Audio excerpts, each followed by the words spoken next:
I'm alive. Okay. I wasn't quite certain if I was live. I was double checking just to make sure. Okay, so I am live. Here we go. I can see it now. Let me just check a few things. This is my first time doing live in a long time. Audio's working too. Okay, appreciate you. Thank you. Obviously, I'm gonna get better with this. I haven't done a live in a long time, and so I forgot how to do it. Let me just check everything. My audio sounds good. Appreciate it. Thank you, thank you, thank you, thank you, thank you. Well, I'm gonna go ahead and if you are tuning in, ladies and gentlemen, welcome to the first of what I hope to be many more shows to come in the future, live. You guys appreciate as you guys come in. And so we're going to go ahead and get this started because we have I hope this is going to be a great show to get things rolling, ladies and gentlemen, for many more shows to come. And so let's go ahead. I'm not going to waste a lot of time. I'm going to go ahead and run through these stories and we're going to get into it. Three topics, ladies and gentlemen. Let's get into it. Ladies and gentlemen, thank you for tuning in. And so we got to go ahead and get into it. First, we got the Trump administration, and we're going to get to that where they're preparing what they're calling the Treasury is calling an economic D-Day against Iran, and this is much bigger than just another sanctions package. The message that they're sending to countries who are still insisting on helping Tehran could soon be very simple. You're either going to have to choose between America and Iran, and we'll see how that goes for those individuals, right? Also, we have New York City. Yeah, we're going back there where Zohan Mamdani taxpayer-backed grocery store plan just ran straight into people. Democrats constantly claim that they are actually trying to help immigrants and minority-owned neighborhoods and grocers. Ironic, right? And now they're suing City Hall. And finally, folks, we got the WNBA because somehow this men competing in women's sport controversy keeps on getting crazier. Ennis Canner Freedom. You guys didn't probably see it if you don't watch a lot of WNBA or get the clips. He showed up supporting Sophia Cunningham at a game, making a statement about protecting women's sports, and then got rushed by a player from the opposing team. And so we got a lot to get into. Like I said, ladies and gentlemen, the first of what I hope to be many opportunities to come to you guys live. And so I know it's going to be a little bit rocky the first time, much different than a pre-recorded episode, but let's get right into it and start with President Trump, who isn't just tightening the sanctions on Iran now. What he's doing is preparing his administration to go after countries and companies who keep on insisting on helping Tehran's economy remain on life support. Because as we're going to go through this, you're going to see that's exactly where they're at, on life support. And so let me go ahead and bring this up right now.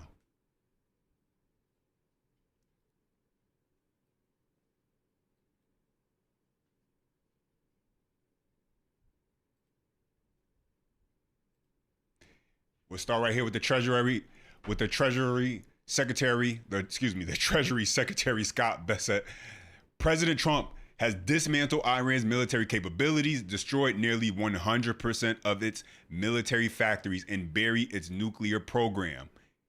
We are now entering the end game. At dawn begins an economic D-Day, the single greatest financial offensive ever marshaled against an adversary. The Islamic Republic has subsisted by dressing extortion as security guarantees. It has drawn strength from a calculus and regards of Iranian retaliation as certain and American enforcement as negotiable.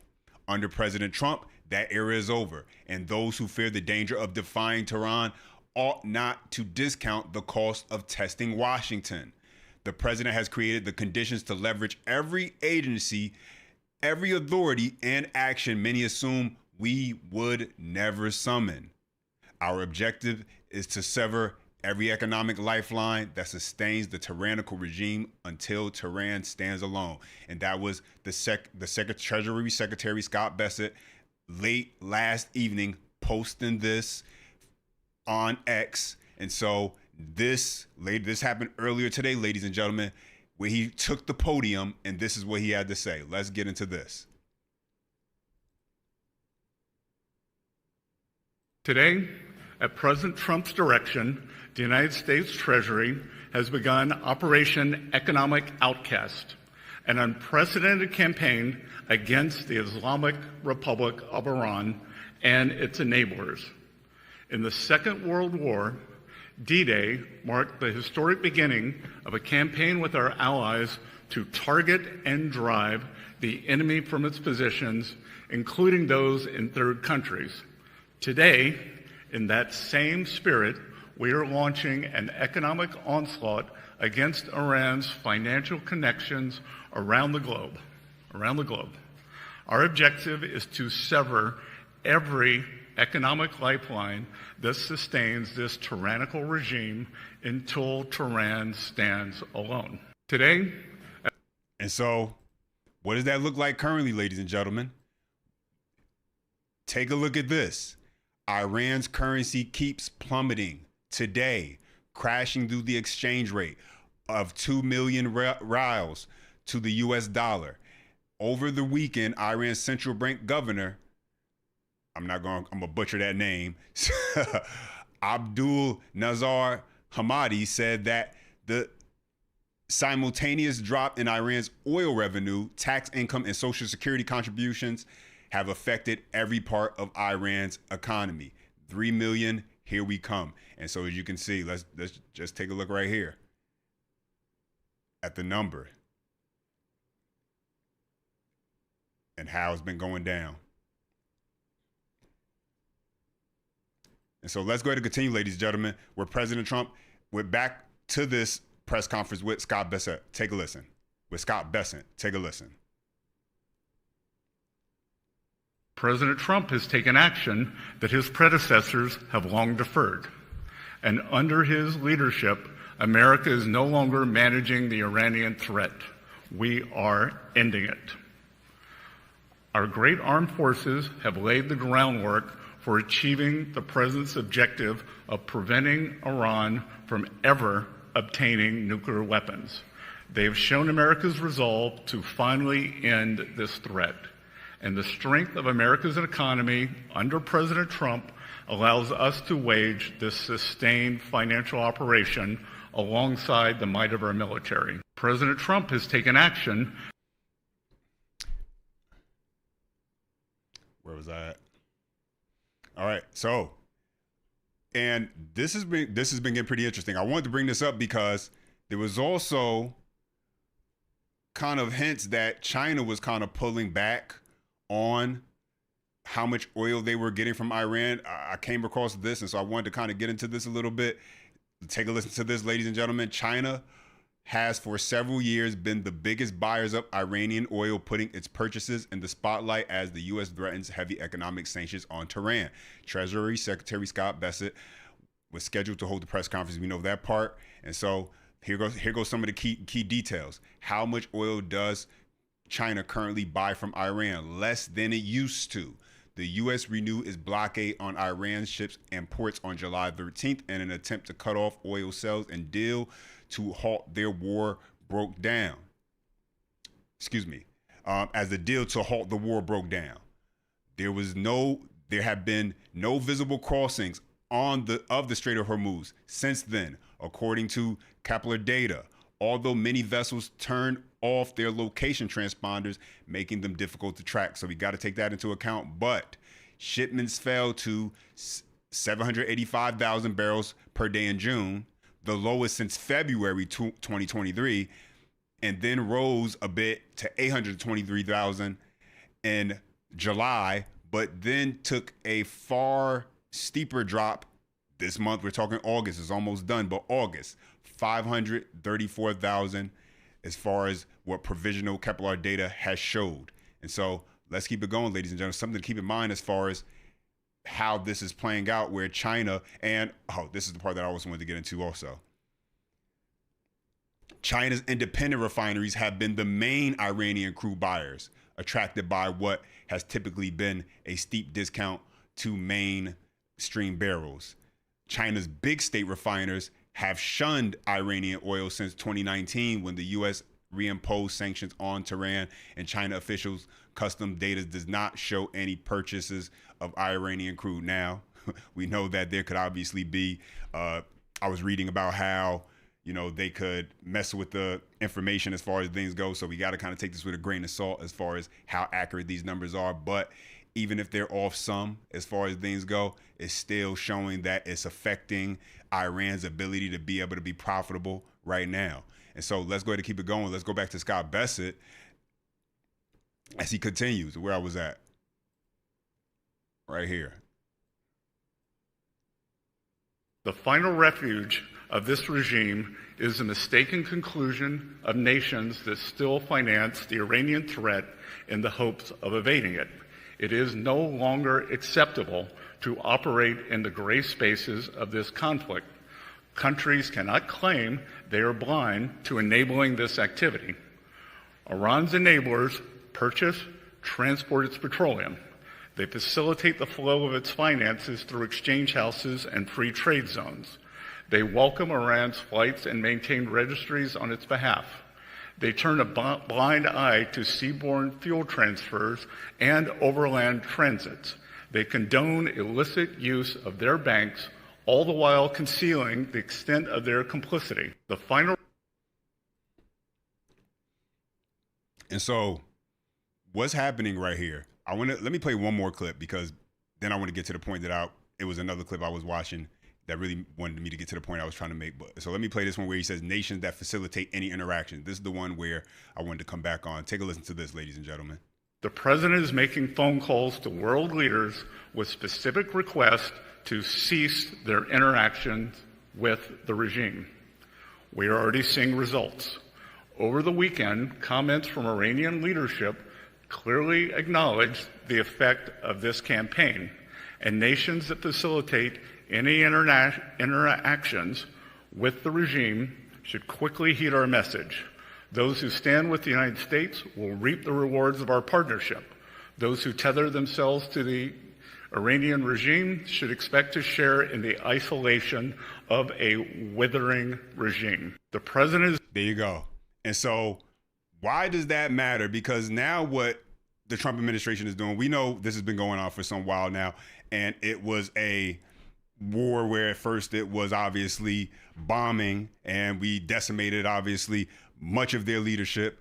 But now, after what seemingly became endless back and forth between both sides, where you could never actually depend on the word of Iran to actually mean anything. And so this has now escalated this point. This was never really President Trump's, this was never really on the board as far as looking to strangle them economically. Remember, for the most part, he was talking about making sure it wasn't, they didn't have a nuclear weapon, the nuclear dust, that was always the main components of what he was looking to accomplish, making sure that the Strait of Hormuz was accessible, that sort of thing. But the constant back and forth of having a deal, not having a deal, having a deal, not having a deal, has, at least in my estimation, caused a bit of a pivot, because it's one thing to be in a constant mode of war, but this becomes a different type of war when you talk about economic war, because this one, as they always say, if you want to hurt somebody, you hit them in their wallet. And so what you hear the treasurer, what you hear with Scott Bessent talking about is now this comes down to individuals who we know you're out there. We know that there are countries out there that you're kind of doing a little bit of backdoor business. We know this. And we're about to shut it down now. We're letting you know that the choice is coming up. You're not going to be able to tell us one thing and say, oh, yeah, we understand Iran, violent, need to be taken out. And then on the other side, you're doing business with them. And so what is happening here is being made clear that there needs to be a line drawn in the sand where he's letting it be known.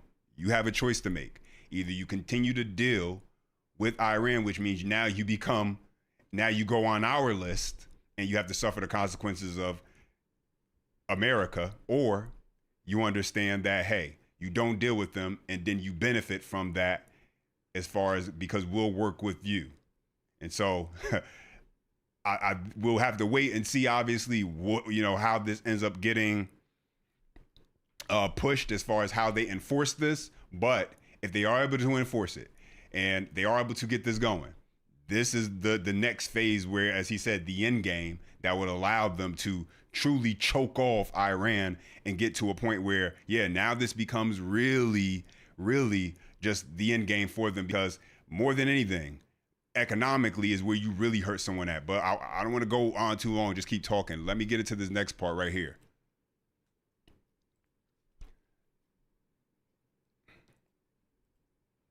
Where we got a couple breaking news. Iran's parliament held a meeting about the blackouts and the power went out. The Parliamentary Energy Commission was meeting with electricity officials to discuss the nationwide power crisis when the room itself went dark, forcing the meeting to continue with minimal lighting. The blackout was reportedly part of the same scheduled rolling outages affecting millions of Iranians, with parliament receiving no exemption. Iran continues to suffer widespread power cuts amid aging infrastructure, chronic underdevelopment, fuel shortages, and damage to the electricity system.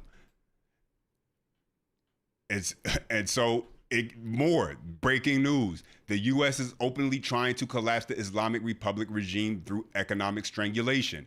U.S. Treasury Secretary Scott Bessent has called the campaign an economic D-Day, an economic asphyxiation, while previously declaring we are going to collapse this regime. The new measures expand secondary sanctions and threaten foreign entities still doing business with Iran with exclusion from the U.S. dollar system. As we were just talking about before, ladies and gentlemen, now these sanctions will affect foreign entities still doing business with Iran from the dollar system. The U.S. is targeting virtually every remaining artery feeding the regime: shipping, gold, technology, aviation, and digital assets, while the blockade continues choking oil exports. Nearly 60 entities, individuals, and vessels were hit in the last expansion. The timing is brutal. Iran's rial has plunged to a record low, while Iran's own central bank governors say crude exports have virtually stopped. The warning to the world is equally stark: stop financing the Islamic Republic or risk being cut out of the U.S. financial system. And so, I mean, President Trump at this point, listen, they're playing hardball and they're going this route for one and one reason only, because everything that has attempted to be done up until this point has not been successful as they wanted to be. I mean, this thing could have been over. They were at the negotiating table numerous times. I mean, at this point, you can't really trust Iran at the negotiating table. And so now you have to basically strong arm them. That's what this is going to come down to, ladies and gentlemen. You're going to have to strong arm them and force them into a position where they're backed into a corner and they have no other option to move forward. The U.S. is no longer talking about managing the regime. It is openly trying to sever every economic lifeline, keeping it alive. Yes. And so one more breaking. Iran's despised police chief is warning that economic hardship, gasoline shortages, and unemployment could ignite another wave of unrest. And so now you're talking about the unrest amongst the people.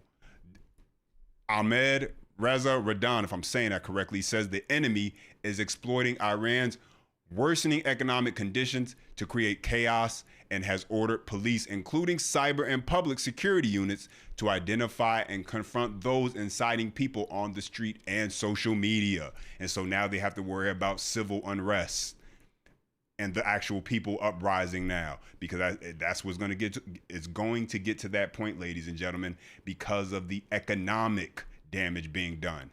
In other words, Iranians expressing anger over real economic grievances and the Islamic Republic's failures are being treated as a security threat. This is the same Radan who was previously acknowledged security forces killing Iranians during past crackdowns. Now, as economic pressures intensifies, he is once again preparing the security apparatus for domestic unrest. Radan also warned the war is not over. The message is clear. The Islamic Republic knows Iranians could return to the streets and is preparing for violent repression rather than addressing the conditions driving their anger, ladies and gentlemen. And so this is the news of the day. President Trump taking the economic route with these sanctions, already making calls to several countries, letting them know exactly this is where America stands. Where do you stand in this? Whose side are you taking? You guys let me know down in the comments, what do you think is going to come of this? But let's go ahead and continue.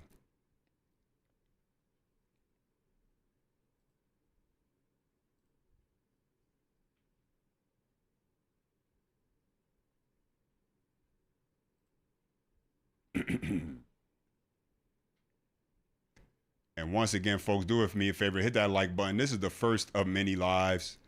Thank you for bearing with me, folks. I hope that you guys are at least enjoying having me live with you this time.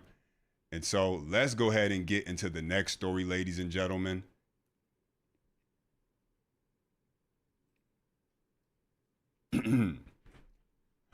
So, ladies and gentlemen, Zohran Mamdani's taxpayer-backed grocery store plan just ran straight into the people Democrats constantly claim they want to protect.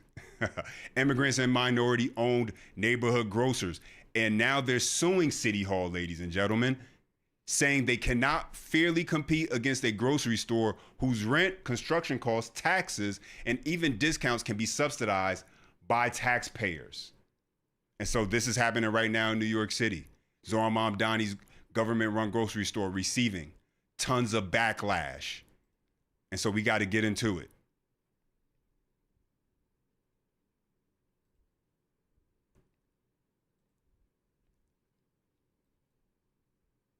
And so take a listen to this. One of East Harlem's grocers say a planned city-run store directly across the street could put his family's 25-year-old business under. Let's check this out. Well, new this morning, a group representing immigrant-owned grocers is suing New York City over Mayor Zohran Mamdani's plan to open 5 city-owned grocery stores. And Fox Business' Madison Allworth has the details from East Harlem, New York. Hi, Madison.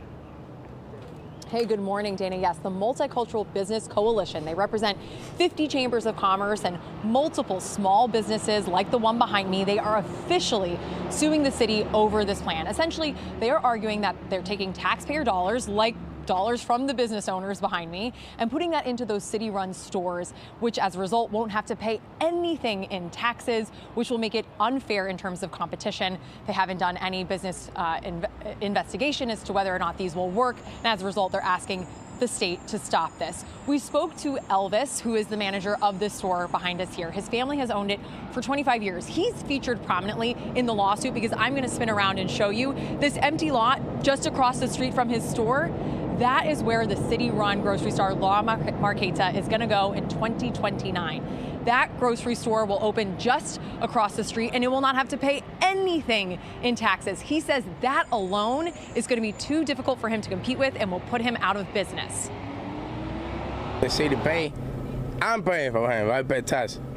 Pay for him. So it's not good. He no give me the license for the tobacco. And I have no license for the tobacco. I ain't got to pay rent. I got to pay insurance. I got to pay tax. Never require tax. Tax is so expensive. Now, we reached out to the city for comment regarding this lawsuit, but have yet to hear back. But they have recently walked back some comments regarding government-run stores here in New York. The lead official for NYC Groceries told New York One that they were exploring grants for local businesses to help them compete with the government-run stores. So taxpayer dollars going to city-run stores and to the stores that already exist. But the mayor's office has since walked that back, telling Fox Digital they are not considering grant programs for existing grocers. This location across the street, the city has set aside $30 million. As a reminder, we're talking 5 stores.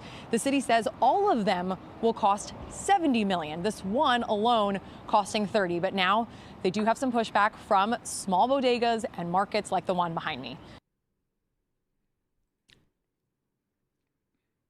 So there you have that. And so this government-run grocery store idea just keeps on. It is a dumpster fire already happening. Now you have 2 lawsuits that were filed as of today. One filing was a class action style civil rights complaint. The other challenges the planning process and alleges failure to study the economic impact on surrounding businesses. And so let's get into this. I got a couple of things I want to show you. The first one being Mamdani's response to all of this.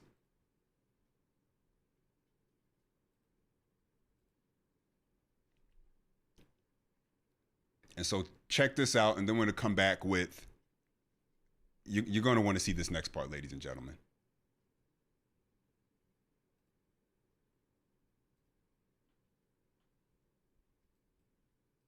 A group of about 15 minority groups that represent bodega owners are filing suit to stop your city-run groceries. They say that your city-run groceries, and I quote, are a direct assault on minority businesses by a mayor who claims to be a champion of the disenfranchised, poor, and working-class New Yorkers. How do you feel about that? They feel that they're being disenfranchised, and what's your response to their suit and their attempt to stop your city-run grocery stores? I continue to be fully confident in both the legality and the importance of our initiative to deliver 5 city-run grocery stores, 1 in each borough, to the people of our city. We are talking about a reflection of a cost of living crisis that has seen grocery prices increase by about 30% over the last few years. And we're also talking about delivering 5 city-run grocery stores in a city of 8.5 million people that has more than 1,000 grocery stores. And we've seen, in fact, with Essex Street Market in Manhattan, as well as Moore Street Market in Brooklyn, a model where the city has subsidized groceries and it has not had a negative effect on bodegas around them or on grocery stores around them. And I'm confident both in the legality of this, that it will stand up in court, and in the importance of delivering it. That you can do to help these, I'm sorry. Is there anything that you can do to help these bodega owners who feel that they're going to be losing money? Absolutely. What we can do is continue with our approach citywide of looking for ways to cut costs and cut the regulations that so many bodegueros as well as grocery store owners have to jump through in order to do their work. And what we found through our open task force is already the identification of more than 50 potential changes that target things from the current necessity of having 2 different licenses to sell hot food and cold dairy frozen dessert, as well as the kinds of things that make it harder for bodegas to both sell items outside of the store and inside of the store. So my second question has to... Okay. So there you have that. And so all I'm hearing from him basically is, we're still going to do this, and you're just going to have to deal with this. And this is the problem that's from day one, as far as with this whole government-run grocery store, ladies and gentlemen. I got a bunch of stuff. I got a bunch of notes right here, and I'm going to just kind of go down the list because I had a bunch of notes for this one. The outcome has not, there's no consideration of the outcome. The only thing that has been considered is that I have to go through with this. This was a campaign promise. Let's just think about it for a second. All the major campaign promises. I mean, we had the buses. That obviously flopped. That's not happening. I mean, he came in and he was supposed to balance the budget. They'll give him credit for it, but really what happened was he got bailed out by the state. And so, you know, he kind of, what's been happening has been basically this magic, at this sleight of hand where it's like, well, look what I'm doing. There's so many amazing things that I'm doing. This is kind of what Mamdani's able to trick people into believing. But when you kind of peel back the layers, you're realizing like, no, these are just temporary fixes and things that you're kicking the can down the road as far as things go. This, and I spoke about this in a previous video. This can only end one of 2 ways. Bad for the taxpayer because it becomes an additional tax on you as far as your cost of living, or bad for the taxpayer because the store ends up being a complete flop, and now you have this empty store that shelves are empty, the food is never available, and once again, all this taxpayer dollars, all this money went towards these stores, and this was the end result of it.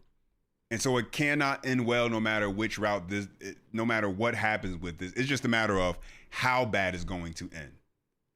once these things get up and running. One is supposed to start in 2027. Another one, I believe, by 2029. We'll see how, it ends up getting rolled out. But at this point, you got to believe that Mamdani is basically handcuffed to this whole government grocery store plan. He campaigned on it. It's something that he constantly was talking about. And so it's not even a matter of whether or not this is actually a good idea. That doesn't matter anymore. He has to go through with it. He has to actually implement it, because this is the only thing he'll be able to hang his hat on, is say, see, I actually did it. As far as legit things he's done, the buses are done. That's not going to happen. You're not getting it, free buses as far as in New York City. But this is, I came across this, and let me gather my thoughts right here for a second, because there's a few things that he still didn't address as far as things go. Stores will be open to anyone.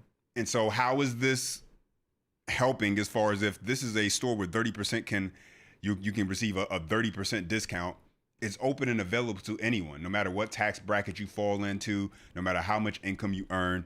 You can shop there as someone who makes $100K a year. You can shop someone there as a struggling mom, single mom, whatever. It doesn't matter. It's open to you. Also, still hasn't addressed how will you combat the resale markup market. Individuals who come in there and they decide, you know what I'm going to do? I'm going to go in and I'm just going to buy up a whole bunch of the product, and then I'm going to resell it at a higher rate. Now, originally he spoke about, the library card type ID, but then they had to kind of basically say, we can't do that because we don't show ID. We don't believe in ID. And so they had to, squash that whole idea. But how do you combat that? How do you combat individuals who will basically just buy up the product and resell it? That can be an issue also. And then also, how do you combat these stores not being able to maintain the 30% discount, ladies and gentlemen? And that's the part we're going to get into next, because the solution is not going to surprise you, but it's just more proof of just how much off of the train track this whole thing has gone. And so the solution too, think about it like this, ladies and gentlemen, from the bottom to the top, the taxpayers, they're funding the constructions of these build outs for these government grocery stores. The city's providing the rent, property tax relief, and then taxpayers may also be on the hook additionally to subsidize the actual discounts at checkout. And so what do I mean by that, ladies and gentlemen? I discussed this in previous videos, and I'm going to actually bring up the actual document. This is the New York City government document right here that discusses it, as far as how, because remember, these are government backed, but they're going to be ran by private businesses, you could say. And so the question becomes, how does a business maintain a 30% discount while also accounting for theft, as far as, lost, stolen goods? That's going to be a problem, people stealing. Payroll, you got to pay a fair wage also. They're also responsible for, supply, keeping the shelves stocked with these items. That's not a part of the $70 million that's going into these stores. That'll be the responsibility of the actual vendor that ends up operating these stores, the private business. They're going to be responsible for that. And so they'll have to provide the 30% discount on those core basket of goods while maintaining all of that infrastructure. And if they can't do it, guess what they'll be able to do, ladies and gentlemen? That brings me to this right here. How will NYC EDC, this is the agency taking care of this whole government-run grocery store tragic event, how will they determine if the capital rent and tax relief is not enough for the operator to provide 30% reduction of core basket costs? Is NYC EDC guaranteed to offset the aforementioned 30%? And so it says basically that if you're a vendor and you cannot maintain that 30% every day of the month, then let me get to the exact part. Respondents are required to provide estimates of additional affordability payments that will be necessary to support the delivery of the goal in their proposal. The final determination regarding the amount and structure of subsidy will be made during operator selection and as part of the contract negotiation process. The final amount agreed to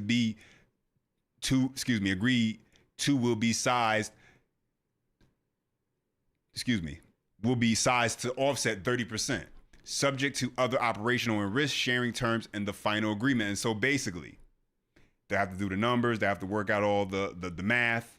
And if the math isn't mathing, where they look at everything and they say, okay, even with the 30%, labor costs, factoring in, loss prevention, that sort of thing, we cannot maintain 30% discounts on a consistent basis. It's just not possible. And so this is how much extra we're going to need in order for us to be able to operate. City looks at it, and if they want this to work, they're going to have to say, yes, here goes the extra cash. And what does that mean, ladies and gentlemen? That means more taxpayer dollars, because the money has to come from somewhere, will be used to subsidize the upkeep of the actual inventory. And so this gets back to what I was mentioning before. Based on the success of the store, the taxpayer will be on the hook for more to actually keep it going. That's the only way to keep it going, ladies and gentlemen.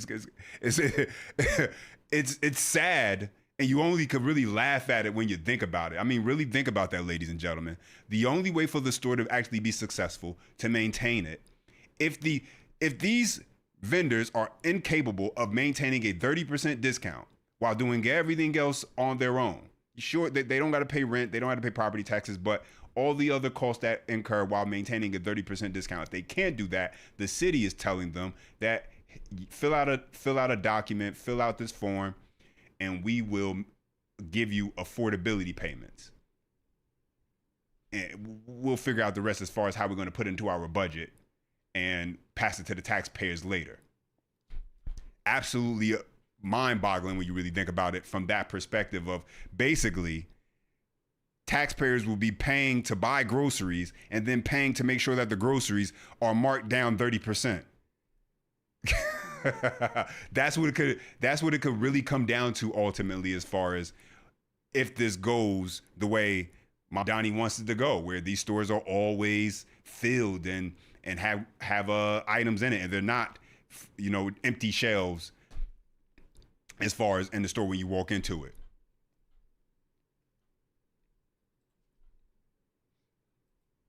And so, you know what? Let me go back, because the reason why there is this court filing going on right now is because, as far as with these grocery stores and these bodegas filing this lawsuit, because they're drawing a comparison between, and if you've been to New York City before, you'll notice that you don't really see a Walmart there. And there is a reason for, you don't really see, last time I was there, I don't really see any Walmarts or anything like that. I don't think they have Walmarts. I think they're kind of like not allowed in there. But let's go to this article. There's a reason for that, because obviously the undercut of competition. And so take a listen to this. The second suit, a 13-page filing in New York State Supreme Court, claims that the government-owned stores would present problems similar to those by Walmart, which has attempted several times to enter the Big Apple without success. So yeah, maybe I was thinking of upstate New York or something like that. But as far as New York City, they attempted several times to enter the Big Apple without success. And so for years, the Arkansas-based discount,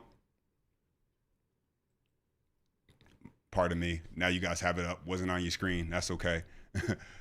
For years, the Arkansas-based discounter has faced fierce opposition from New York politicians, with legislators and labor unions claiming small businesses would be decimated by the retail giant. The municipal grocery stores have pledged to sell food items 30% below the market rate, a rate rival or exceeds Walmart's discounts. And so they're saying, hold on. The reason why you didn't let Walmart in is because it would undercut local mom and pop businesses too much, and it would be an unfair advantage. and would decimate the local economy as far as stores being shut down, because customers are going to go where they can get cheaper goods, and Walmart will be able to offer them cheaper products. And so they're saying, you're just doing that now, but now you're just using taxpayer dollars to build these stores out. And so how does that make any sense? It doesn't. But you have these individuals who are coming together with this lawsuit.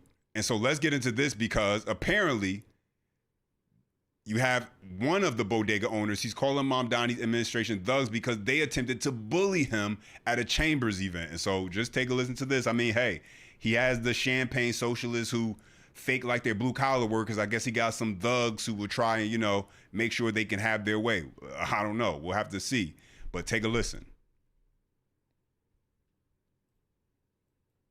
They're going after a lot of our mom and pop businesses that are immigrant in the area. Yeah. He only met with one group of immigrants that we represent that are Dominican, but we also have the Koreans and the other ones that he not sat down with to really hear the issues. And we're afraid that they get bullied. That's why in the lawsuit, we didn't put all the people in who are going to be part of the lawsuit, because we want to sit down with the speaker of the city council, Julie Menon, to be able to have a conversation with her to make sure they will not go after our members. Right now, 2 weeks ago, I sent a video to Fox News where one of his people, David Correa and Jeffrey Garcia, were bullying me at one of my chamber events. And so those are the fear of our members. If the city could have these employees that are acting as thugs bullying me, what about our members? What about the members? If they're going to bully this guy, what about the members? And so, folks, my prediction on this whole thing is that, well, we'll see. I don't anticipate this ending well once these stores get up and running. There is no path where this will actually end up being anything that Mamdani says it's going to be. It can only end bad. It's going to end bad for the taxpayer, or it's going to end bad for the city. It's going to end bad for the business owners. On some level, this is going to end bad. When you try to put government and you try to get government to get involved in business by using taxpayer dollars basically to try and fudge the market with these 30% discounts, and you're calling it, compassion, all you're doing is basically you're cutting out the business owner, because now they can't compete. You're in the long term damaging and hurting the taxpayer, because now it becomes more expensive, the cost of living for them, and their tax dollars are going to even to worse use. And ultimately, if you were actually, and this is why I say the outcomes, this is not about the outcome. I mean, if Mamdani, if his concern was supposedly about helping the working class, about helping those who are impoverished, I mean, hey, you were better off trying to create some SNAP 2.0 type of program that would have been able to actually affect individuals who are truly disadvantaged or need an extra leg up, if that's your whole thing, is, as far as the Democrat socialists. If that's really what your goal was, to try and help those individuals, and by giving them government assistance, I mean, we have social programs, we have SNAP. Problem obviously is the guardrails around things like that, where people exploit and take advantage of them. But this right here, I mean, talk about being able to take advantage of this particular system when it's put in place. Whether it's the buyers, whether it's the individuals being able to go in and basically buy up a bunch of product, or the fact that the store will be empty in a matter of a couple weeks and they won't be able to keep items on the shelves. But last story, folks, let's get into this. This one is a bit of a more entertaining one. Ladies and gentlemen, the WNBA men and women's sports controversy just got even crazier. Enes Kanter Freedom showed up at a WNBA game, sat courtside supporting Sophia Cunningham, making a statement about protecting women's sports, and then got rushed by a player And before you know it, at the end of the night, he was the one who was getting escorted out of the arena, ladies and gentlemen. You got to take a look at this. This was something, I mean, we still haven't gotten an answer as far as from the WNBA, what is a woman? They seem hell-bent on not answering that question. And so, hey, Enes Kanter as well as Royce White have come out and declared themselves as trans women and making themselves eligible for the WNBA, saying that they are entering the draft, making themselves eligible. And hey, team needs a big guy, a big woman. They're on the market. And so let's take a listen to this first. With one of the players. The player was Natasha Cloud right there, walking up and yelling at him. You can see his T-shirt. It says, woman, noun, adult, human, female. He's standing up for women's sports. So Natasha Cloud was happy that she hit a three-pointer, so she screamed at Enes Kanter. He got up, he's 6'10", and let him know, like, what's your problem? I'm allowed to sit here and wear a T-shirt and root for Sophie Cunningham. What's the problem with that? And next thing you know, they throw him out of the game. I get what he's saying. I get what the host is saying, but technically, since we don't know what a woman is according to the WNBA, and Enes Kanter Freedom he's come out as sometimes identifying as a trans woman for the purpose of playing women's basketball, you can't just assume his gender. You can't just assume his gender and say he's a man. I get that may be what you think he is, but hey, listen, the WNBA can't define what a woman is. Therefore, it's up for interpretation of what you believe it to be according to them. Later on this court, that there is a biological difference, but this is what happens. But Cloud began yelling at Kanter Which Freedom, is wrong. who stood up and walked towards the court. An official in security. Sophie Cunningham shot a three, and I put my hands up to celebrate, right? Literally a couple positions later, Natasha came back and started screaming and yelling and said, she's not going to sleep with you. And I was like, I am not trying to sleep with her. I'm just here to protect women and support her. And then obviously after that, she started yapping and she started to walk towards me. And literally I just got up and then I was like, I'm just here to protect women, and that's all.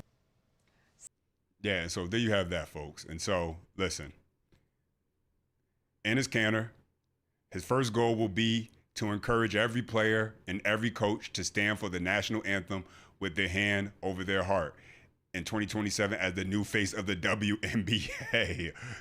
Check this out. You know, if this is what it takes, this is what it takes. If it takes this level of mocking in order for you to for it to be pointed out just about how ridiculous this is, then this is what it takes. Because this should really be a non-story, right? Like, I mean, this is the biggest news the WNBA gets nowadays as far as because of this, but this should be a non-story. Women's Basketball Association, yeah, for women, biological women, not folks who want to play dress up and imaginary and believe that they're a woman. And the fact that it's gotten this far, and you would think that there'd be an adult in the room who says, all right, you know what? We just need to squash this. And at some point you got to say, let's just take the L. Let's just weigh let's just weigh, you know, what would be the benefit of us continuing to have this go on? There is no benefit of the WNBA continuing to allow this storyline to go on other than they're getting publicity, but it's not positive. And I mean, if you're under the belief that any publicity is good publicity, then I guess okay. But what reason do they have to keep this going other than this far left ideology that they obviously want to push? There's no other reason. And so because of that, yeah, you get individuals like an Enes Kanter, like a Royce White, who they say, okay, I'm going to challenge your thought process. I'm going to challenge this foolish mindset that you have where you want to say men should be able to compete in women's sports. and I'm going to actually hold you to that. And so, I mean, let's just take a look at this. Enes Kanter, first, like I said, 2027, face of the WNBA. Check this out.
And so that's going to be his thing now.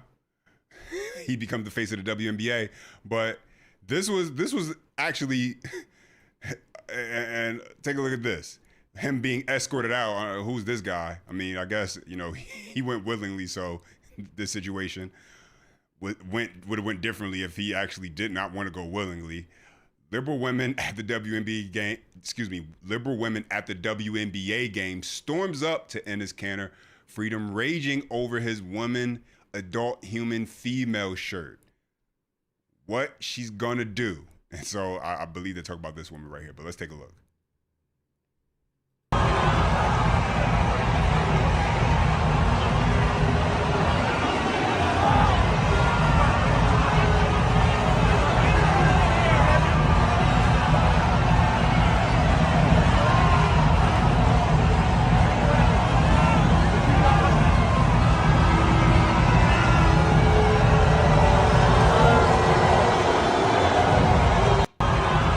Yeah, so there you have that. And so he's actually doing more to actually support women's sports than the individuals who are fighting against this. And Royce White is another one, ladies and gentlemen, who has been coming out, and also he declared for the WNBA draft. Breaking, the WNBA has made clear through league sources that Enes Kanter Freedom will not be eligible to play even after Royce White declared themselves women and entered the draft. So I guess now they are finally in some way, shape, form, or fashion deciding what a woman is or what women are eligible for the WNBA. No formal announcement has been issued about banning him from attending future games, but the league is standing by its CBA language that only players who are women are eligible without defining the term further. So take a listen to this. And Enes Kanter have declared for the WNBA draft.